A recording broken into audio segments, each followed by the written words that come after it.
गुरु प्यारी साध संगत जी, राधा स्वामी जी। संगत जी, आज मैं आपको एक कहानी सुना रहा हूं जो सुन के आपको एहसास होगा कि अगर मालिक ने हमें नामदान दिया है तो उसने हम में कुछ देखा ही होगा। हम किस्मत वाले हैं जो हम पर मालिक की कृपा हुई है। अगर हम नामदान लेके उसे करनी में नहीं लेके आते या हम दोबारा गलत संगत में पड़ जाते हैं तो मालिक हमें कैसे याद करवाता है, इस कहानी में आपको बहुत कुछ सीखने को मिलेगा। नई राह पर कदम। गांव हरिपुर में एक शांत और सरल युवक था, राजू। वह मेहनती था, लेकिन जीवन की उलझनों से अक्सर परेशान रहता था। एक दिन गांव में संत बाबा जी का सत्संग लगा। राजू भी वहां पहुंचा। उनकी बातों ने उसके दिल को छू लिया। नामदान लो बेटा, बाबा जी ने कहा, ताकि आत्मा का सच्चा रास्ता मिले। राजू ने श्रद्धा से नामदान ले लिया। उसे आत्मा की आवाज सुनाई देने लगी, मानो कोई कह रहा हो, अब तुझे बदलना है। पर कुछ ही दिनों बाद राजू पुरानी संगत में लौट आया। वह फिर से वही गालियां, झूठ, नशा और बुरे कर्मों में लिप्त होने लगा। उसका मन बेचैन रहने लगा।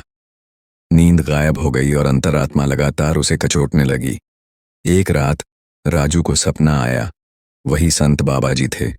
उन्होंने गंभीर स्वर में कहा, राजू बेटा, नामदान कोई खेल नहीं। नाम लेने का मतलब है नई जिंदगी की शुरुआत। अब तू इन 5 बातों से बचे। झूठ मत बोल, क्योंकि नाम सच्चाई का प्रतीक है।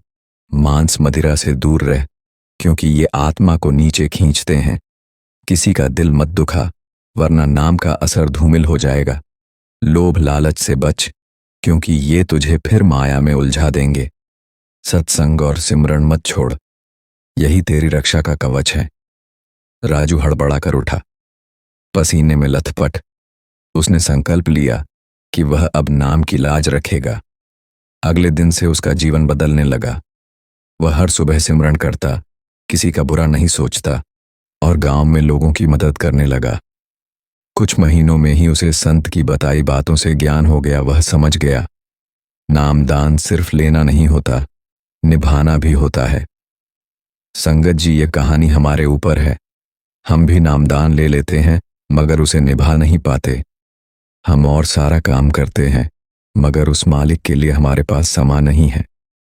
नाम लेने के बाद व्यक्ति को अपनी जीवन शैली में शुद्धता, संयम और सेवा का भाव लाना चाहिए, वरना यह अमूल्य नाम व्यर्थ हो जाता है।